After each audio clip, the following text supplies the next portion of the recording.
और चलिए आगे बढ़ते हुए एक बड़ी खबर का रुख करेंगे। इस वक्त की जो बड़ी खबर आ रही है आपको बता दें, चंडीगढ़ से केंद्रीय मंत्री मनोहर लाल ने की अहम बैठक, ऊर्जा विभाग के साथ अहम मीटिंग की है।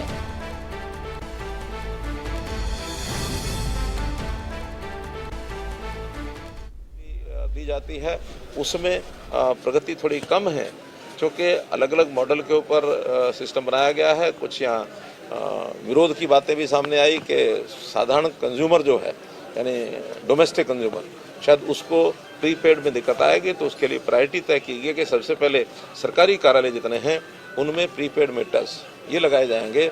इसके बाद जो एक कंसेशनल रेट्स इसके करने की भी घोषणा यहाँ पहले से की हुई है, तो उसमें कमर्शियल है, उसमें इंडस्ट्रियल है, उसमें इंस्टीट्यूशनल है, या जो वेल पेइंग कैपेसिटी रखने वाले ऐसे जो कंज्यूमर्स हैं उनके ऊपर पहले लगाएंगे, और शनशः जब इसका लाभ लोगों को पता लगने लगेगा फिर सामान्य कंज्यूमर भी इसमें आ जाएगा।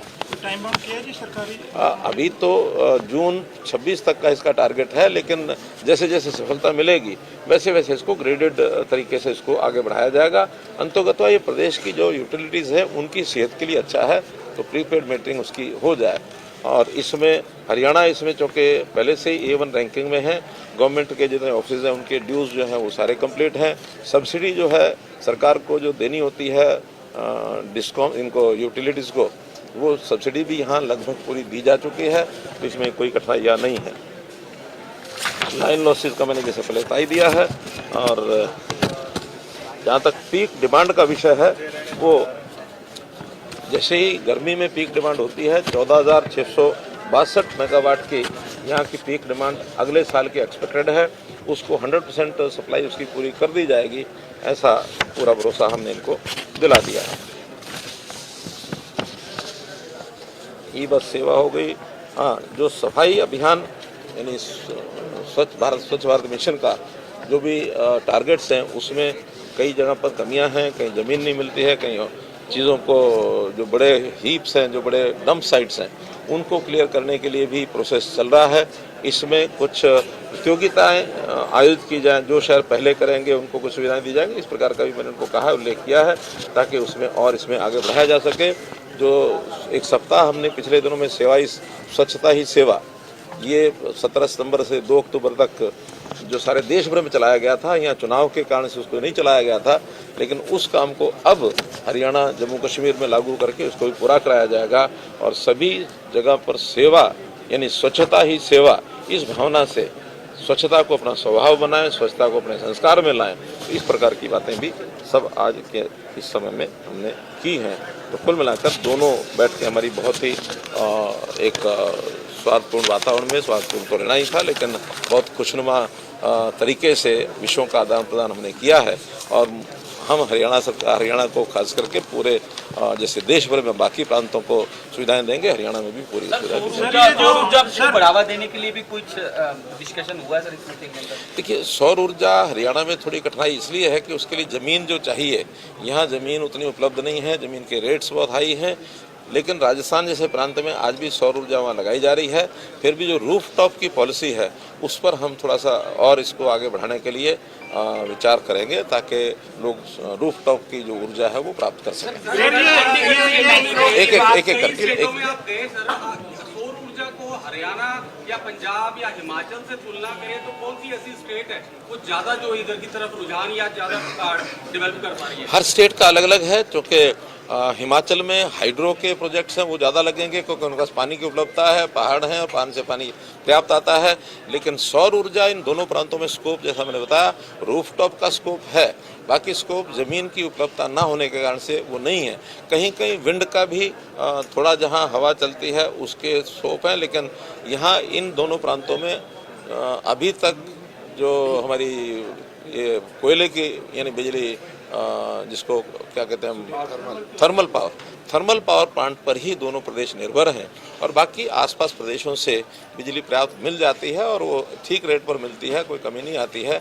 इसलिए सभी प्रदेश अब बिजली को प्राप्त करके अपने आप को सेल्फ डिपेंडेंट बनाए हुए हैं। जिस तरह से महानगर है, एक मिनट सर, महानगर हैं जिस तरह फरीदाबाद, गुरुग्राम आप गए भी, पंचकूला है, यहाँ पर जो एक गंदगी की बड़ी समस्या उभर कर सामने आ रही है, मतलब पहले से बजाय इन दिनों में ज़्यादा है वहाँ पर, क्योंकि आपने गुरुग्राम में भी देखा होगा एक स्वच्छता बड़ा विषय बनता जा रहा है, तो इसके लिए कुछ निर्देश दिए? ऐसा नहीं कहा जा सकता कि गंदगी पहले कम थी अब ज़्यादा, ऐसा नहीं है, लेकिन मोड बदल गया है। पहले अवेयरनेस इतनी नहीं थी, आज अवेयरनेस भी है और कुछ प्रोग्राम भी दिए गए कि डोर टू डोर कलेक्शन करो, कलेक्शन करके उसका फिर सेग्रीगेशन करो, फिर उसकी प्रोसेसिंग करनी है।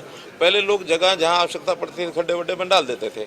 अब चूंकि ध्यान में ये आता है कि हर चीज़ का अगर प्रोसेसिंग नहीं होगा तो प्रदूषण बढ़ेगा, तो प्रोसेसिंग के जो प्लांट्स हैं वो थोड़ा सा गति उनकी धीमी है, क्योंकि उसके अंदर नए नए प्रयोग हैं, चाहे एनर्जी बनाने का विषय वेस्ट टू एनर्जी है, वेस्ट टू वेल्थ है, वेस्ट टू चारकोल है, कहीं कहीं कंपोस्ट खाद बनाया जा रहा है। तो बड़े प्लांट्स जो लगाए जा रहे हैं उसमें समय समय पर रिव्यू किया जा रहा है। जैसे अभी हमने फरीदाबाद और गुड़गांव वहाँ पर चारकोल बनाने के लिए एनटीपीसी ने एक एमओयू किया है, तो एनटीपीसी को अब ज़मीन हमको देनी है और बहुत जल्दी ज़मीन हैंडओवर कर देंगे ताकि अपना वो प्लांट लगा सके। तो ऐसे काम बहुत तेज़ी से चल रहे हैं। सर एक पॉलिटिकल जम्मू कश्मीर के अंदर जो हुआ है रेजोल्यूशन वापस देखिए 370 का विषय आज का नहीं है, ये जब देश का कॉन्स्टिट्यूशन बना था तब से है, और एक बहुत बड़ी ऐसी कमी उस समय के लोगों ने छोड़ दी थी। उनके कारणों में जाने की आवश्यकता नहीं, किसके कारण से वो क्या हुआ, लेकिन देश भर में एक मांग थी कि 370 को खत्म किया जाए ताकि जम्मू कश्मीर को देश का एक अभिन्न हिस्सा जैसे बाकी प्रदेश है वैसा ही बनाया जा सके। उस काम को देश की सरकार ने उसको तय कर दिया कि 370 को एब्रोगेट कर दिया, समाप्त कर दिया है। अब इस देश में कोई ऐसी व्यक्ति, संगठन, कोई सरकार या कोई पार्टी, कोई ऐसा मंसूबा सफल नहीं होने दिया जाएगा जिसको 370 को खत्म करने की बात की जाएगी। एक मांग उनकी जो थी कि जम्मू कश्मीर को पूर्ण राज्य का दर्जा मिले, वो देने की बात सरकार ने कह दी है कि उसको पूरा दर्जा दिया जाएगा।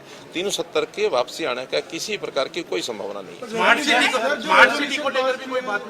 स्मार्ट सिटीज जो है वो क्योंकि टाइम बाउंड प्रोग्राम है और वो जो काम बचे हुए हैं, करनाल और फरीदाबाद 2 स्मार्ट सिटीज हैं, उनके बचे हुए काम उसको टाइम बाउंड तरीके से पूरा कर दिया जाए। एनसीआर की तर्ज पर ग्रेटर चंडीगढ़ में रैपिड रोड की एक मांग लंबे समय चल रही है। 2 स्टेट के साथ आपकी बैठक हो चुकी, क्या कोई प्रपोजल? अच्छा, चूँकि उस मेट्रो का जो विषय है मुख्य रूप से वो चंडीगढ़ क्योंकि केंद्र बिंदु है, उसमें तो नोडल चंडीगढ़ ही है। आज चंडीगढ़ की बैठक में इस पर चर्चा विस्तृत रूप से होगी, बाकी जगह हुई थी।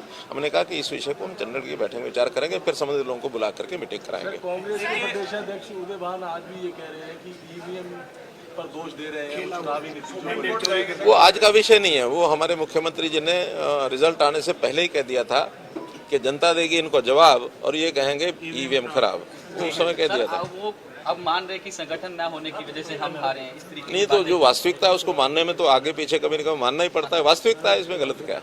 धन्यवाद आपको, बहुत बहुत शुभकामना, बहुत बहुत बधाई।